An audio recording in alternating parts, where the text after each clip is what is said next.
తాకట్లో ఉన్న మీ బంగారాన్ని విడిపించి ఆ రోజు ఆన్లైన్ రేటుకి కొంటాం. Sharma gold company. నమస్తే, వెల్కమ్ టు సుమన్ టీవీ. నేను గిరిజ. ఈ ఫిబ్రవరి మాసంలో ద్వాదశ రాశుల వారికి ఏ విధంగా ఉండబోతోంది? ఫిబ్రవరి 1వ తేదీ నుంచి 15వ తేదీ వరకు, అంటే మనకు ఆల్మోస్ట్ ఒక 15 రోజుల వ్యవధిలో మరి ఏవైనా మార్పులు చేర్పులు జరగబోయే అవకాశం కనిపిస్తోందా? ఒకవేళ ఏవైనా మార్పులు ఉంటే వాటికి చక్కటి పరిహారాలు కూడా ఉండాలి కదా. మరి ఆ విషయాలన్నీ తెలియజేయడానికి ఇవాళ మనతో పాటు ఉన్నారు ప్రముఖ జ్యోతిష్య పండితులు బ్రహ్మశ్రీ నందిపట్ల శ్రీహరి శర్మ గురువు గారు. వారి మాటల్లో తెలుసుకునే ప్రయత్నం చేసిద్దాం. గురువు గారు నమస్కారం. వాగర్థావివ సంపృక్తౌ వాగర్థ ప్రతిపత్తయే జగతః పితరౌ వందే పార్వతీ పరమేశ్వరౌ. సదాశివసమారంభాం శంకరాచార్య మధ్యమాం అస్మదాచార్య పర్యంతం వందే గురు పరంపరాం. ఆదిత్యాయ చ సోమాయ మంగళాయ బుధాయ చ గురు శుక్ర శనిభ్యశ్చ రాహవే కేతవే నమః. శృంగేరి జగద్గురు పీఠాధిపతులకి, కంచి పీఠాధిపతులకి నమస్కారములు తెలియజేసుకుంటూ కార్యక్రమాన్ని ప్రారంభిద్దాం. గురుగారు, కర్కాటక రాశి వారికి ఈ ఫిబ్రవరి మాసంలో 1 నుంచి 15వ తేదీ వరకు రాశి పరంగా అసలు ఏ విధంగా ఉండబోతుంది? అంటే ఏమైనా సమస్యలు ఉంటున్నాయా, లేదంటే రాశి పరంగా ఓవరాల్ గా చూసుకుంటే అసలు ఎట్లా ఉంటుంది ఈ రాశికి అనేది తెలియజేస్తారా గురువు గారు? కర్కాటక రాశి వారికి 1వ తారీఖు ఫిబ్రవరి నుంచి 15వ తారీఖు ఫిబ్రవరి వరకు ఏ విధంగా ఉండబోతుందో తెలుసుకునే ముందుగా గ్రహ సంచారం తెలుసుకుందాం. 12వ ఇంట కుజుడు వక్రీకరించి స్తంభించి ఉండడం, గురువు కూడా వక్రీకరించి లాభస్థానంలో 11వ ఇంట ఉండడం, శుక్రుడు రాహు 9వ స్థానంలో, అలాగే అష్టమ శని మరియు సప్తమంలో రవి బుధుడు, తృతీయ స్థానంలో కేతు. చాలా మంది కర్కాటక రాశిలో వాళ్ళు అనుకునేటువంటిది ఏంటంటే అష్టమ శని ప్రభావం అండి, చాలా కష్టాలు ఉన్నాయండి అని అంటారు. ఏం చెయ్యాలో తెలియదు, ఎన్నో కష్టాలు పడుతున్నామనంటే గత కొంతకాలంగా కష్టాలు పడి ఉండవచ్చు. ఇవి గ్రహ సంచారము రీత్యా, గ్రహ స్థితిగతుల రీత్యా ఉండేటువంటి మీకు కనిపించేటువంటి స్థితి. కానీ గ్రహ సంచారం జరుగుతూ ఉన్నప్పుడు మంచి ఫలితాలు ఈ కర్కాటక రాశి వారు ఈ సంవత్సరం పొందబోతున్నారు. అంటే గ్రాస్గా చూసినట్లయితే ఏదో అష్టమ శని పీడిస్తున్నట్టుగా, కానీ నెట్గా చూస్తే చాలా గ్రహాలు అనుకూలంగా ఉన్నాయి ఈ యొక్క కర్కాటక రాశి వారికి 15 రోజుల పాటు. ఏంటివని మనం ముందుగా తెలియజేసుకున్నాం. కుజుడు 12వ ఇంట వక్రీకరించి ఉన్న కారణం చేత లాభభావ ఫలితాన్ని ఇస్తున్నాడు. అంటే ఏం చెప్పబోతున్నాడు? ఆటంకాలు వస్తాయిరా, జాగ్రత్తగా ఉండండి, అయినా కానీ మీరు ముందడుగు వేయండి, ఫలితాన్ని ఇస్తానని చెప్పి కుజుడు కూర్చున్నాడు అక్కడ. కాబట్టి ఆటంకాలు అనగానే భయపడి కాకుండా ముందడుగు వేసే ప్రయత్నం చేయండి, తద్వారా మంచి శుభ ఫలితాలు పొందుతారు. ఆ కుజుడు మీకు పాజిటివ్గా అయ్యే మార్గం ఇదొక్కటే. గురువు కూడా చాలా పాజిటివ్గా ఉన్నాడు. 11వ ఇంట స్థితి పొందింది, వక్రీకరించి స్థితి పొంది ఉండడం. ఈ దశమ భావము లాభభావము చాలా గురుతరమైనటువంటి బాధ్యతలు మీ మీద ఉండబోతున్నాయి. గురువు ఇచ్చేటువంటిది ఏంటంటే అదనంగా మీరు చేస్తున్నటువంటి వృత్తి ఉద్యోగాల్లో, వ్యాపారాల్లో మళ్ళీ ఎక్స్ట్రా వర్క్ను కూడా మీరు తీసుకోవాల్సిన పరిస్థితి, అనగా బాధ్యతలు, రెస్పాన్సిబిలిటీస్ మీకు వస్తాయి. ఇక 9వ స్థానంలో శుక్రుడు రాహువు, ఇది చాలా యోగదాయకమైనటువంటి పరిస్థితి. ముఖ్యంగా విద్యార్థులకి విదేశీ విద్య, విదేశీయానానికి సంబంధించినటువంటి చేయి ప్రయత్నాలు ఖచ్చితంగా వస్తాయి. H1B వీసా కావచ్చు, లేకపోతే విదేశాల్లో చదువు కావచ్చు, అన్ని కూడా మీకు కర్కాటక రాశి వారికి అనుకూలంగా ఉంటున్నాయి. ఇక అష్టమ శని ఎలాగో కొంత ఇబ్బంది పడక తప్పదు ఈ యొక్క కర్కాటక రాశిలో జన్మించినటువంటి వారికి.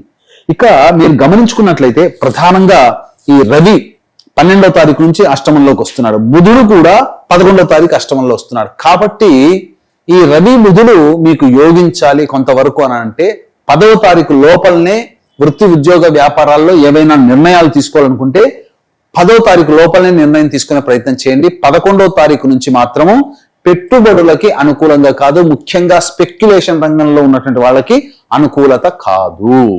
కాబట్టి ధనపరంగా ఇన్వెస్ట్మెంట్స్ కి మాత్రం 10 లోపలనే చేసే ప్రయత్నం చేయండి. ఇక మనం ఇంకా పూర్తిగా ఇన్ డీటెయిల్ గా వెళ్ళినట్లయితే ఫుడ్కి సంబంధించినటువంటి వ్యాపారస్తులు, FMCG రంగంలో ఉన్నటువంటి వాళ్ళు, hotels, restaurant business, fruits business, అలాగే కర్రీ పాయింట్స్, తీర్థయాత్రలు, పూజా స్టోర్స్ నడిపేటువంటి వాళ్ళు, ఎడ్యుకేషనల్ బిజినెస్, అలాగే ఈ సంబంధించినటువంటి జ్యువెలరీ రంగము ఉన్నటువంటి వాళ్ళందరికీ కూడా ధనాదాయం చాలా చక్కగా ఉండబోతుంది. మీకు అన్ని కూడాను అనుకూలంగా ఉండబోతున్నాయి. నేను ఇంతకుముందే మొదట్లోనే చెప్పాను, ఏదో కనిపించడానికి మాత్రం ఆటంకాలుగా ఉంటాయి, కానీ గ్రహాలు అనుకూలంగా ఉన్నటువంటి కారణం చేత ఆ సమస్యలన్నీ మిమ్మల్ని బాధించకుండానే మీ నుంచి దూరం అవుతాయని చెప్పవచ్చు.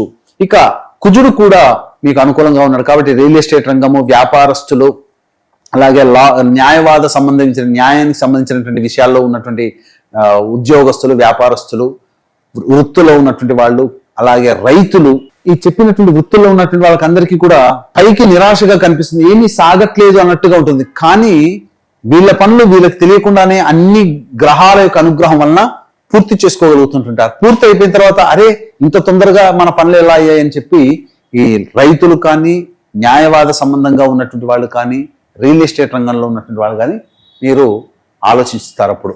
కాబట్టి అయితే పెట్టుబడులకి మాత్రం, వ్యాపార విస్తరణకి మాత్రం ఈ యొక్క 15వ తారీఖు వరకు కూడా అనుకూలము కాదు.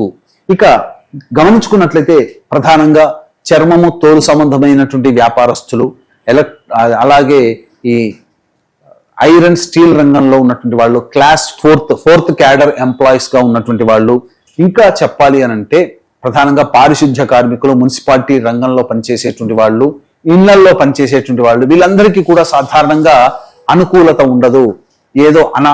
ఏదో చెయ్యాలి కాబట్టి చేస్తున్నట్టుగా ఉంటుంది. కాబట్టి ఆదాయం అంతంత మాత్రంగానే ఉంటుంది. కాబట్టి ఈ రంగంలో ఉన్నటువంటి వాళ్ళు వ్యాపార విస్తరణకి పనికిరాదు. ఇక ప్రధానంగా చూసుకున్నట్లయితే ఈ సంబంధించినటువంటి 11వ తారీఖు నుంచి మాత్రము కర్కాటక రాశి వాళ్ళు అందరూ కూడా జాగ్రత్తలు పాటించడం, ముఖ్యంగా ధనపరంగా మనం గత కొన్ని నెలలుగా చెబుతూ వస్తున్నాం.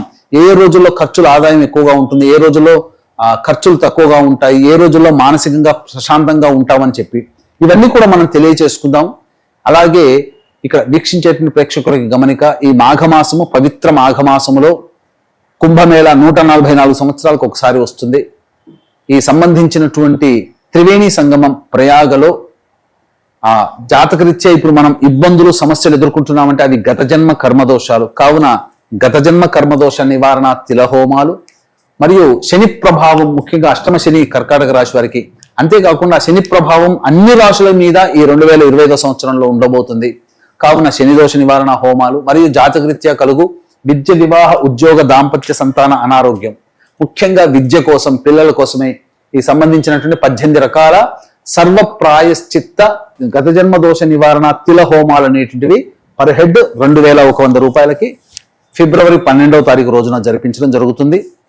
అలాగే 13వ తారీఖు రోజున పితృ సంబంధమైనటువంటి నక్షత్రం మఖా నక్షత్రం, ఆ మఖా నక్షత్రం ఉన్న రోజున భర్త వైపు 3 తరాలు, భార్య వైపు 3 తరాల్లో మరణించిన వాళ్ళ యొక్క ఆత్మతృప్తి కోసం పుష్కరాల్లో ఎలా పెట్టుకుంటామో కుంభమేళాలో కూడా అలాగే పెట్టుకుంటాం. కావున వాటికి సంబంధించినటువంటి పిండ ప్రదాన తర్పణాది కార్యక్రమాలు కూడా మనం చేయించడం జరుగుతుంది. అవకాశం ఉన్న వాళ్ళు వాటి వివరాలు కార్యక్రమ తదనంతరం కాంటాక్ట్ చేసి నమోదు చేసుకోగలరు. ఇక మనం గమనించుకున్నట్లయితే 1వ తారీఖు, 2వ తారీఖు, 3వ తారీఖు ఈ 3 రోజుల్లో మానసికమైనటువంటి ప్రశాంతత లోపిస్తుంది. ఖర్చులు అధికంగా ఉంటాయి. ఏ పని చేయాలన్నా కూడా మనస్సు సహకరించదు. సంతానంతో విభేదాలు, సంతానం మూలకంగా ఖర్చుల సమస్యలు పెరుగుతాయని చెప్పవచ్చు. ఇక 4, 5, 6, 7, 8 ఈ తేదీలలో గనక చూసినట్లయితే ఉద్యోగ సంబంధమైన విషయంలో మీకు పురోగతి లభిస్తుంది. అన్ని విధాలుగా మీకు ధనాదాయం చాలా చక్కగా ఉంటుంది. రాని బాకీలు వసూలవుతాయి. ఏ మాత్రము కూడా కష్టపడకుండా ఆదాయం అనేటువంటిది ఉంటుంది. అనగా ఖర్చుల కోసం ఎదురు చూడాల్సినటువంటి పరిస్థితి కాకుండా ఖర్చుల్ని అధిగమించే విధంగా ఆదాయం ఉంటుందని చెప్పవచ్చు. ఇక 9, 10 తారీఖులో కనుక చూసుకున్నట్లయితే ఖర్చులు అధికంగా ఉంటాయి. ప్రశాంతత లోపిస్తుంది. దగ్గర ప్రయాణాలు చేయాల్సి వస్తుంది. సరిగ్గా నిద్ర పట్టనటువంటి రోజులుగా చెప్పవచ్చు. 11, 12వ తారీఖుల్లో చూసుకున్నట్లయితే పెండింగ్ లో ఉన్నటువంటి పనులన్నీ పూర్తి చేసుకుంటారు. కుటుంబ సభ్యులతో ఆనందంగా ఉంటారు. విందులు వినోదాలలో పాల్గొంటారు. బాధ్యతల్ని పూర్తి చేసుకుంటారని చెప్పవచ్చు. ఇక 13, 14 తారీఖులో కనుక చూసుకున్నట్లయితే కుటుంబ సంబంధముగా ఇబ్బందులు ఎదుర్కొంటారు. ప్రధానముగా కుటుంబ సభ్యులతో వాగ్వివాదాలు పెరుగుతాయి. మీ యొక్క వాక్యే మీ యొక్క పరిస్థితులకి, ఇబ్బందులకి కారణమని చెప్పవచ్చు. కావున వాగ్వివాదాలు తగ్గించుకోండి, లౌక్యంతో ఉండండి. ధనము ఖర్చులు కూడా అవుతాయి కాబట్టి జాగ్రత్త పడండి. 15వ తారీఖు రోజున చూసుకుంటే నూతన వ్యక్తుల యొక్క పరిచయం మీ జీవితాన్ని మీకు ఆనందమయంగా చేస్తుంది. అన్ని విధాలుగా ఈ సంబంధించినటువంటి వారికి 15వ తారీఖు మంచి శుభ పరిణామము, ధనాదాయము, నూతన వ్యక్తుల పరిచయం జరుగుతుందని చెప్పవచ్చు. అయితే గురుగారు, మరి కర్కాటక రాశి వారికి అంటే ఈ మాసంలో మిశ్రమ ఫలితాలు ఏర్పడుతున్నాయని తెలియజేశారు కాబట్టి మరి వారి కోసం ఈ 15 రోజుల సమయానికి సంబంధించి మంచి పరిహారాన్ని ఏదైనా తెలియజేస్తారా గురుగారు? ప్రతిరోజు కూడాను కాలభైరవాష్టక పారాయణము, సుబ్రహ్మణ్య భుజంగ స్తోత్ర పారాయణం రోజుకి 3 సార్లు పఠించినట్లయితే కర్కాటక రాశి వారికి వచ్చేటువంటి చాలా మటుకు సమస్యలు పరిష్కరించబడతాయి. అయితే ఇప్పుడు చెప్పినటువంటి సమస్యల కంటే ఇంకా విభిన్నంగా మీ యొక్క జీవితం ఉంది అని అంటే మీ యొక్క జన్మజాతకంలో నడుస్తున్నటువంటి గ్రహ దశాంతర దశల యొక్క ప్రభావాలు. కావున దగ్గరలోని మంచి ఉపాసనా పరులైనటువంటి జ్యోతిష్యులని సంప్రదించి వారి సలహాలు సూచనలు కనుక పాటించినట్లయితే మరింత మెరుగైనటువంటి జీవితాన్ని పొందుతారని చెప్పవచ్చు. ఓకే గురువు గారు, రాశికి సంబంధించి రాశిపరంగా ఏ విధంగా ఉంటుంది, అలాగే వారు పాటించాల్సినటువంటి పరిహారాలను కూడా చాలా చక్కగా తెలియజేశారు గురువు గారు. వీక్షకుల కోసం ధన్యవాదాలు. సర్వం శ్రీ ఉమామహేశ్వర పరబ్రహ్మార్పణమస్తు.